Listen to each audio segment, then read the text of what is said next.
For breaking news say earlier on I reported to you say Ghana Education Service GS atro enkrata akoma EC say EC embeye voters registration was senior high schools Emma final year students no. The mamoti here say I see everything wrong with it because in the first place Ghana Education Service what they are not, you are not concerned about elections. You are not supposed to be concerned about other the electoral process in this country. Ghana Education Service, what the NSA, who provided education and educational environment or whatever education to our SHS students. A new concern about Tronkrata, Aqua Command EC say EC, MBA registration. It was senior high schools no. Me mamoti ase. Na me we na me sanso can say why I see this thing as very wrong and they say this same Ghana Education Service for catch the parents of a year students are wo school final year no. They catch the parents of them say momo emba school or embesra enkola na mama wati ase say akola wo wuye e wo K University SHS no. Ne mama say last week woko say woko sra ne ba no wato edwane a wo de koma ne ba no. Na ya mane hu ne ba no because Ghana Education Service for say yeah my parents enhu enkola no. Na ba ne say na wo Ghana Education Service so usro say parents eba school nim ebe hu enkola na ebia na wo mo de coronavirus ebe mo ya ti ase. Afi de ba ne say na wo Ghana Education Service na ngasa wo tron krata ma EC for say EC embra school ni mu embe ye registration. Say be EC for wo mo ba no wo mo enye nipa na. Wo mo nso adan yare no wo mo ntumi nkete bia na because o de yen fa ne say EC for adwuma for no na wo mo ni yare no. O de yen fa ne say EC for adwuma for no wo mo ni yare no. Say wo mo ko school ni mu akọ register party bia ni polling agents be around. It is those parties from polling agents no sebe ubetumi assure yen say wo mu ni yare na na. How can you assure us say wo mo ko school ni mu a wo mo fa yare no enko man kola no. In one breath you are telling us say yare ni nti you don't want the parents of the kids to come to the school and because of that you've prevented the parents from seeing their children. Embra Accra girls wo mo story no eba abonten no parents ko ho say wo mo kwa koyi wo mo ba no yampeni yesi da BCC anu moja inkola no amayen so they are in our custody yampeni yemfa nkola no mamo. They didn't even allow the parents to see their kids and speak to their kids yampeni. But on the other length on the other breath no you are allowing EC officials and polling agents to go to the schools and do registration for these same kids awusro say outsiders at the yarebe bromo. Are you being fair? Clearly me mamoti as say adia Ghana Education Service for ne no enye fair. Now NDC for so e dey asema ba omumpo there they are not speaking on this particular but I've told you say even parents teachers association PTA parents for Ababontin on City FM almost say adia Ghana Education for any EC for ye nenye because even them the parents they don't know anything about it. Young parents na kra wo say wo man yenko hu nkola no na afa there EC there wo say wo mon nko register nkola no go school nim. So the parents are even speaking against it. But coronavirus iba experts bia na nipa bia wo ye stakeholder e kasa fa asem ho ayemfi. EC we wa ye say na so ye din. I've told you say University of Washington Akatre EC say wo munja is registration in answer ya by October over 11,000 Ghanaians might die from coronavirus. EC infi Ghana Medical Association for Atron Krata Akoma EC infi over 220 medical officers Atron Krata Akoma EC say wo munja registration no EC no won fi. The parents are even speaking against this thing at EC say wo mu ko school ni mu akọ registration and guess what EC no ekọ registration no ende ochina so wo mu tua so. Now we na NDC for nso e dey asem no akọ court nim said the EC na ye ne kra na etia Ghana mbra yen ye de na ye kan we were speaking on the morality of it but NDC for the na wo dey akọ court no they are speaking on the legal side of the matter. Now the NDC for can say e wo Ghana mbra mu CI91 say wo polling station na baby a registration bia na all those polling stations need to be gazetted. Na Osho schools are here kwa registration na. Yen gazette here it is just a Ghana mremu no it is illegal to have a registration there because yes maybe you might not know this but enye baby akeke na EC ebe ko se wo kwa registration it has to be well documented. Baby, I your registration, the location and everything has to be well documented. Now, me person me read the assem. Etra was say a declaration that it is into assem when on the court. Say court in declare. Say Adiana easy war yes say war register students no. Schools no. It is one illegal and wrongful to conduct registration at any place, including campuses of a senior high school, and which was not contained in the Gazette and notification in accordance to CI or in accordance with CI 91.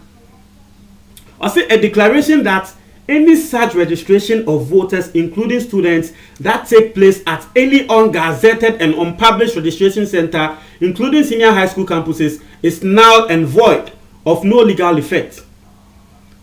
We any request at NDC for womo ede akwa dan court. It was a court emma womo perpetual injunction restraining the Electoral Commission, whether by itself, their officers, womo agents, or other functionary personnel from carrying out any registration of voters in any senior high school. Our places no yen gazette or not published in accordance with CI 91. No. So NDC, they are even not speaking on the moral grounds. Wamo kasa on the legal matter. Say Ghana answer na ubetumi akoye registration e was sentence bi no. E was say yenya ho document, e was say wo gazette according to in accordance with CI 91. Which secondary school see aye akoye registrations na yen gazette ye. Nti on beto mo say e illegal. But you see, please, yes, very easy. As a CCano, you are making the thing too clear. Say, whether we want it or not, to move their political power. Just say, you are making it too clear. Say, Ghana Education Service for trauma, say, mo bra schools no BNT, and also mo asesa mo kuku nkaka, akose mo kwakoye registration. So are you telling me, say, and the company be, and an organization be, Ephraim will say, oh, mo be share mo so na mo registration, now will you do it? You will not. So I mean, as a Sisiano, I don't know. Everything is just clear. Like I said, Sisiano, or Madrid say, oh, and fire home. Whether you like it or not, whether it is good or not, whether you speak against it or not. What is happening in this country? And then,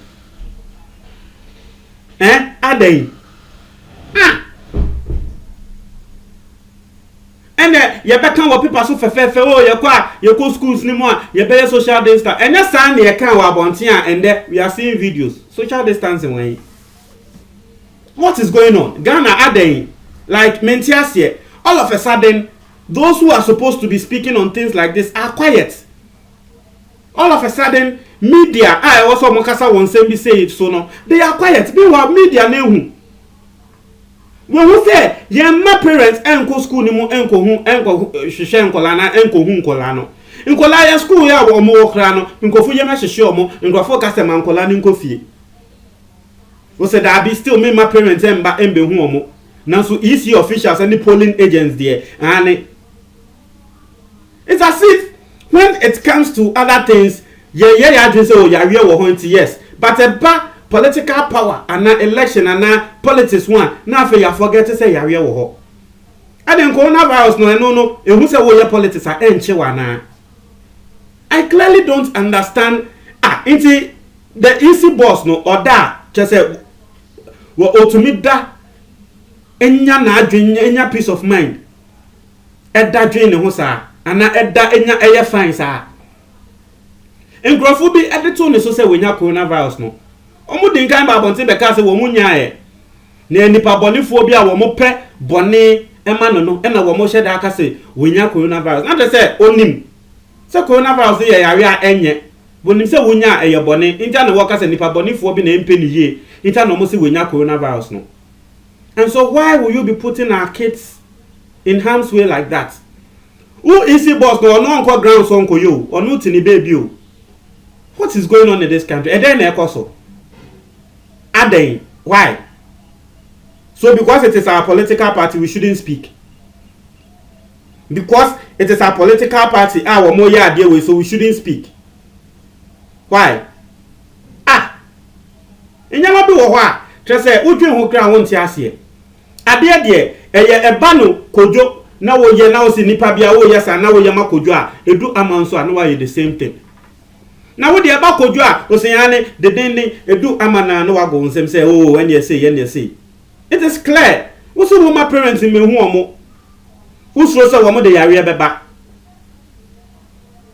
oji yes no wo so say wo mo de yare beba me man kola no yati ase ye say okay ebi mo ka say oh eye hash but yete mo ase say eye nekre for the well-being of the children and for the well-being of the SHS kids inti yati ase you the same person what wrong grata command EC say EC enko schools ni mu ho no wo mo registration meanwhile you know say EC enko schools ni mu ho they are bringing along polling agents and other people who could even test positive for the whole thing na ebia wo no be kwa kosan kola no ho there you don't see anything wrong aden oh me dey asem we ka me afunu me kra dey de bia so wi a ye be kasa san be ka aden embre oh e dey